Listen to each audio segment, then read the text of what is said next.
కొందరి ఇళ్ళల్లో ఎలా ఉన్నారంటే అత్తమామలు కొడుకు కావాలి కోడలొద్దు, మనవళ్ళు కావాలి కోడలొద్దు, కోడలతో పని చేయించుకోవాలి కానీ కోడలు పని మనిషిలాగా చూడాలి.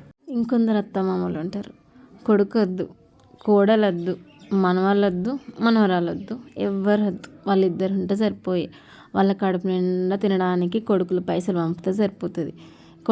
కోడలతో అవసరం లేదు, కొడుకుతో అవసరం లేదు, మనవళ్ళతో అవసరం లేదు. జస్ట్ ఏదో ఫార్మాలిటీకి మాట్లాడతారు. ఎందుకనంటే మరి కొడుకు ఇచ్చే డబ్బులు కావాలి కదా, కొడుకులు ఇచ్చే డబ్బులు కావాలి, వాళ్ళు ఇచ్చే డబ్బులతో వీళ్ళు జల్సాగా తినాలి చేయాలి. కానీ వాళ్ళ పిల్లల్ని కానీ వాళ్ళని కానీ పట్టించుకోవద్దు.